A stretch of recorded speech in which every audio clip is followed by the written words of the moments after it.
নমস্কার বন্ধুরা, আজ আপনাদের সাথে শেয়ার করব সবথেকে সহজে একদম পারফেক্ট পাটিসাপটা পিঠের রেসিপি। পাটিসাপটা পিঠে এইরকম ভাবে বানালে একটা পিঠেও কড়াই বা প্যানে আটকে যাবে না, ভাঁজ করার সময় ভাঙবেও না, আর প্রত্যেকটা পিঠে হবে ঠিক এইরকম পারফেক্ট আর সাদা ধপধপে। আর বন্ধুরা, এই একই ভিডিওতে আপনাদের সাথে পাটিসাপটার পুরের রেসিপিটাও শেয়ার করব। যারা আগে কখনো বাড়িতে পাটিসাপটা পিঠে বানায়নি তারাও বানাতে পারবে, আর যাদের পারফেক্ট পাটিসাপটা পিঠে তৈরি হয় না তারাও কিন্তু ভীষণ সহজে একদম পারফেক্ট পাটিসাপটা পিঠে তৈরি করে নিতে পারবেন। তাহলে বন্ধুরা চলুন রেসিপিটা শুরু করা যাক। সবার প্রথমে আমি পাটিসাপটার যে ক্ষীর বা পুরটা হয় সেটা তৈরি করে নেব। সেজন্য দেখুন, একটা ফ্রাইং প্যানের মধ্যে নিয়ে নিয়েছি 1/2 লিটার বা 500 ml লিকুইড দুধ। যে কোনো পাত্রে আপনারা জাল করে নিতে পারেন, তবে আমি যেটার মধ্যে পুরটা তৈরি করব সেটাতেই একবারে প্রথমে দুধটাকে দিয়ে খুব ভালো করে একটু জাল করে নিলাম। দেখুন, বেশ কিছুক্ষণ ধরে দুধটা খুব ভালো করে জাল করে নিয়েছি, গ্যাস অফ করে দিয়েছি।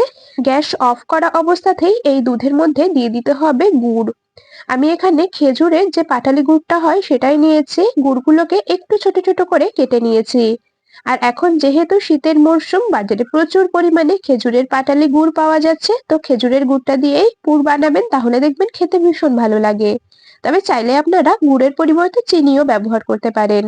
গুড় দিয়ে খুব ভালো করে দুধের সাথে প্রথমে মিশিয়ে নিয়েছি। দেখুন, গুড়গুলো একদম সুন্দরভাবে দুধের সাথে মিশে গেছে। এখন গ্যাস অন করে দেব।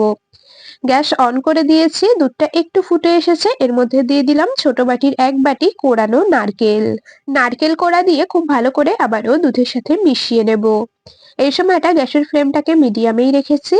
আর বন্ধুরা, আপনাদের সাথে একটা কথা শেয়ার করে নিই, গ্যাস অন করা অবস্থাতেই যদি সরাসরি দুধের মধ্যে গুড়টা দিয়ে দেন তাহলে কিন্তু দুধ কেটে যাবে, মানে কেটে ছানা হয়ে যাবে। সেজন্য অবশ্যই গুড় দেওয়ার আগে গ্যাস অফ করে গুড় দিয়ে তারপরে খুব ভালো করে মিশিয়ে নিয়ে গ্যাস অন করবেন, না হলে দুধটা কিন্তু একদম ছানা কেটে যাবে।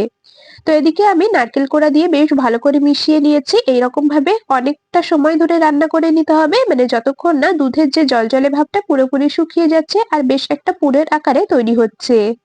বন্ধুরা, আমি কাজটা করতে থাকি আর আপনারা কিন্তু অবশ্যই আমাকে এই সময়টা কমেন্টসে জানিয়ে যাবেন আপনারা কে কোন জায়গা থেকে আমার আজকের এই রেসিপিটা দেখছেন, তবেই না আপনাদের কমেন্টসে ধন্যবাদ জানাতে পারবো। এদিকে দেখুন, পুরটা বেশ খানিকক্ষণ রান্না করে নিয়েছি। দুধ অনেকটা পরিমাণে টেনে এসেছে, তবে আরো একটু কিন্তু টানবে, মানে একদম শুকনো শুকনো হয়ে আসবে। পাটিসাপটার পুর যেই রকম হয় সেই রকম ভাবে তৈরি করে নিতে হবে। তো একটু শুকিয়ে এসেছে। এর মধ্যে গুড়ের ফ্লেভারটা আরো বেশি ভালো হওয়ার জন্য আমি কিছুটা পরিমাণে ঝোলা গুড় যেটা হয় সেটা দিয়ে দিলাম, মানে খেজুরের যে ঝোলা গুড়টা হয় সেটা কিছুটা পরিমাণে উপর থেকে ছড়িয়ে দিলাম। এতে করে গুড়ের যে ফ্লেভারটা সেটা আরো বেশি ভালো আসবে। আর বন্ধুরা, এখানে কিন্তু আপনারা গুড়ের পরিমাণটা নিজেদের স্বাদ অনুযায়ী কমিয়ে বাড়িয়ে নিতে পারেন, মানে যেই রকম মিষ্টি খাবেন সেই অনুযায়ী গুড় কম বেশি করে দিয়ে নেবেন। তবে আমি যেটুকু পরিমাণে গুড় দিয়েছি তাতে কিন্তু বেশ ভালোই মিষ্টি হয়েছে। তো যাই হোক, এইরকম ভাবে কিন্তু গ্যাসের ফ্লেমটাকে কখনো মিডিয়ামে আবার কখনো লোতে রেখে অনবরত নেড়েচেড়ে রান্না করে নিতে হবে, না হলে নারকেলগুলো কিন্তু পুড়ে যেতে পারে। তো এদিকে আমাদের পুর একদম রেডি হয়ে গেছে, একদম ঝুরঝুরে সুন্দর এইরকম অবস্থায় আসা পর্যন্ত রান্না করে নিতে হবে। পুরটা রেডি হয়ে গেছে, এখন এটাকে একটা পাত্রে নামিয়ে নিচ্ছি যাতে ভালো মতো করে ঠান্ডা হয়ে যায়। পুর সবার প্রথমে রেডি করে রাখবেন, পুরটা যেহেতু একটু ঠান্ডা হতে সময় লাগে। দেখুন ঠিক এইরকম, তবে এই পুরে যেন নাড়ুর মতো পাক না আসে, তাহলে কিন্তু পুরটা শক্ত হয়ে যাবে, খেতে একদমই ভালো লাগবে না। তো যাই হোক, পুরের পাত্রটাকে সাইডে সরিয়ে রেখেছি। এখন পাটিসাপটার ব্যাটারটা রেডি করে নেব। নিয়েছি একটা বড় পাত্র, তার মধ্যে চায়ের কাপ মেপেই আমি সমস্ত উপকরণ দেব। প্রথমে 2 কাপ দিয়ে দিলাম চালের গুঁড়ো। এরপর ওই একই কাপ মেপে 1 কাপ দিয়েছি ময়দা। 2 কাপ চালের গুঁড়োর জন্য দিয়েছি 1 কাপ ময়দা। খুব ভালো করে একটু চামচ দিয়ে মিশিয়ে নিলাম। এরপর দিয়ে দিচ্ছি 1/2 চামচ লবণ। এখানে কিন্তু আমি ভেজা চালের গুঁড়ো ব্যবহার করেছি, মানে চাল খুব ভালো করে জলে বেশ কয়েক ঘন্টা ভিজিয়ে রেখে তারপরে জল ঝরিয়ে গুঁড়ো করে নিয়েছি। আপনারা চাইলে শুকনো চালের গুঁড়ো ব্যবহার করতে পারেন, তবে ভেজা চালের গুঁড়ো ব্যবহার করলে পাটিসাপটার ব্যাটারে জলের পরিমাণটা একটু কম লাগবে, আর শুকনো চালের গুঁড়ো ব্যবহার করলে ব্যাটারে জলের পরিমাণটা একটু বেশি লাগবে। তো যাই হোক, আপনাদের সাথে কথা বলতে বলতে ওই একই কাপ মেপে 1/2 কাপ নিয়েছি চিনি। লবণ, চিনি সমস্ত কিছু শুকনো উপকরণ একসাথে খুব ভালো করে মিশিয়ে নিয়েছি। এরপর ওই একই কাপ মেপে উষ্ণ গরম দুধ দিয়ে দিলাম 1 কাপ। খুব বেশি গরম দুধ কিন্তু ব্যবহার করা যাবে না, মানে হাত ডুবিয়ে যাতে 10 থেকে 15 সেকেন্ড এর মধ্যে রাখা যায় সেই রকম গরম দুধ ব্যবহার করবেন। প্রথমে 1 কাপ দিলাম উষ্ণ গরম দুধ, এরপর ওই একই কাপ মেপে 1 কাপ দিয়ে দিলাম উষ্ণ গরম জল।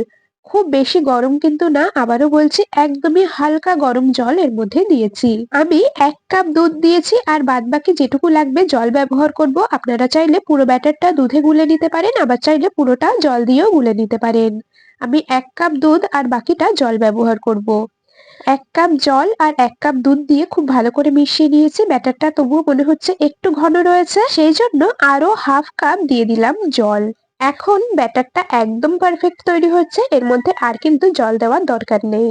আমি যেহেতু ভেজা চালের গুঁড়ো দিয়ে ব্যাটারটা তৈরি করছি সেই জন্য কিন্তু আমার 3 কাপ শুকনো উপকরণের জন্য 2.5 কাপ লিকুইড জল দুধ মিশিয়ে ব্যবহার করতে হয়েছে। যদি আপনারা শুকনো চালের গুঁড়ো ব্যবহার করেন তাহলে কিন্তু জল বা দুধের পরিমাণটা এর থেকে একটু বেশি দিতে হবে। মানে যদি শুকনো উপকরণ 3 কাপ নেন তাহলে কিন্তু জল দুধ মিশিয়ে 3 কাপ দিতে হবে। তবে আমার 2.5 কাপেই দেখুন এরকম একদম পারফেক্ট একটা ব্যাটার তৈরি হয়ে গেছে। তো ব্যাটারটা খুব ভালো করে রেডি করে নিয়েছি। এখন ঢাকা দিয়ে ওই 15 থেকে 20 মিনিটের মতো রেস্টে রাখবো। 20 মিনিট মতো ঢাকা দিয়ে ব্যাটারটাকে রেস্টে রেখেছিলাম। এখন ঢাকনাটা খুলে নিয়েছি। আর বন্ধুরা এর মধ্যে আমি এখন আরো একটা উপকরণ অ্যাড করব যাতে কি না ব্যাটার প্যানে দেওয়ার সাথে সাথে আটকে না যায়, একদম সুন্দরভাবে প্যান থেকে ছেড়ে আসে। সেই জন্য দেখুন 1 চা চামচ দিয়ে দিলাম সাদা তেল।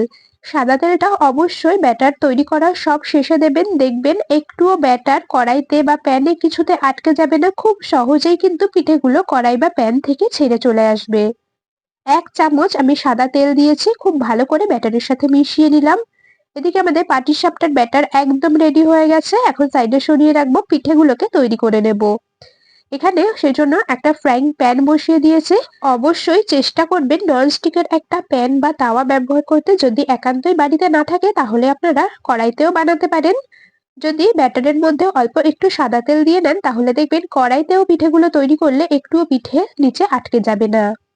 তো যাই হোক, আপনাদের সাথে কথা বলতে বলতে এদিকে আমি প্যানের মধ্যে অল্প একটুখানি ঘি ব্রাশ করে নিয়েছি। এরপর তার মধ্যে 1 হাতার মতো দিয়ে দিলাম ব্যাটার। ব্যাটার দিয়ে খুব ভালো করে একটু প্যানে ছড়িয়ে নিয়েছি। ব্যাটার দেওয়ার সময় গ্যাসের ফ্লেমটাকে রাখবেন হাইতে, তাহলে দেখবেন পিঠের নিচের দিকটা ভীষণ সুন্দর জালি জালি তৈরি হবে। আর ওপরের দিকটা পুরোপুরি ড্রাই হয়ে যাওয়ার পর ফ্লেমটাকে একদম লোতে করে দিতে হবে। তো যাই হোক, ওপর দিকটা ভীষণ সুন্দরভাবে ড্রাই হয়ে গেছে। তারপরে একটা সাইড থেকে আমি কিছুটা পরিমাণে পুরো লম্বা করে দিয়ে ঠিক এইরকম ভাবে ভাঁজ করে নিলাম, যেই রকম পাটিসাপটা পিঠে ভাঁজ করে নিতে হয়। দেখুন পিঠে ভাঁজ করার সময় কিন্তু পিঠে ভেঙে যায়নি আর প্যানে আটকেও যায়নি, খুব সুন্দরভাবে ছেড়ে এসেছে। আর দেখুন পিঠেটা কত সুন্দর সাদা ধবধবে তৈরি হয়েছে। আবারও একটা পিঠে তৈরি করে নেব আর এইরকম ভাবে বাকি সমস্ত পিঠেগুলোকে তৈরি করে নেব। সামান্য একটুখানি ঘি দিয়ে ব্রাশ করে নিলাম। গ্যাসের ফ্লেমটাকে হাইতে রেখেছি, কিছুটা পরিমাণে ব্যাটার দিয়ে এরকম ভাবে ছড়িয়ে নিচ্ছি। ব্যাটারের ওপর দিকটা পুরোপুরি ড্রাই হয়ে আসা পর্যন্ত ফ্লেমটাকে হাইতেই রাখতে হবে। ওপরটা পুরোপুরি ড্রাই হয়ে গেছে, গ্যাসের ফ্লেমটা একদম লোতে করে দিয়েছি। কিছুটা পরিমাণে পুর নিয়ে একটা সাইড থেকে দিয়ে দিলাম আর এইরকম ভাবে সুন্দর করে ভাঁজ করে নিচ্ছি। আপনাদের যেভাবে ভাঁজ করতে সুবিধা হয় সেভাবেই করে নেবেন। অনেকে হাত দিয়েও সুন্দর পাটিসাপটা পিঠে ভাঁজ করতে পারে, আর যাদের হাত দিয়ে করতে অসুবিধা তারা কিন্তু খুন্তি দিয়েও করে নিতে পারেন। তো এইভাবে আমি খুন্তির সাহায্যে সুন্দর করে পিঠেটাকে ভাঁজ করে নিয়েছি। দেখুন এইরকম ভাবে আমি সমস্ত পিঠেগুলোকে তৈরি করে নিয়েছি। দেখতে দেখুন কতটা লোভনীয় লাগছে। আর প্রত্যেকটা পিঠের ওপর দিকটা কিন্তু ভীষণ সুন্দর জালিদার তৈরি হয়েছে আর প্রত্যেকটা পিঠে একেবারে সাদা ধবধবে। আপনাদেরকে এর থেকে আমি একটা পিঠে নিয়ে একটু ভেঙে দেখিয়ে দেব, আপনারাই দেখে নেবেন পিঠেগুলো ঠিক কতটা পরিমাণে নরম তৈরি হয়েছে। বন্ধুরা আপনাদের কাছে একটা রিকোয়েস্ট, আপনারা যদি ভিডিওটা ইউটিউব চ্যানেল থেকে দেখে থাকেন অবশ্যই সাবস্ক্রাইব করে রাখবেন, আর যদি ফেসবুক পেজ থেকে দেখে থাকেন পেজটিকে ফলো করে রাখবেন এইরকম আরো দারুণ দারুণ রেসিপির আপডেট সবার আগে পাওয়ার জন্য। আর আজকের এই পাটিসাপটা পিঠের রেসিপিটা আপনাদের কেমন লাগলো অবশ্যই কমেন্টসে জানিয়ে যাবেন। যদি ভালো লেগে থাকে তবে ভিডিওটিতে একটি লাইক আর বন্ধুদের মধ্যে অনেক অনেক শেয়ার করে দেওয়ার অনুরোধ রইল।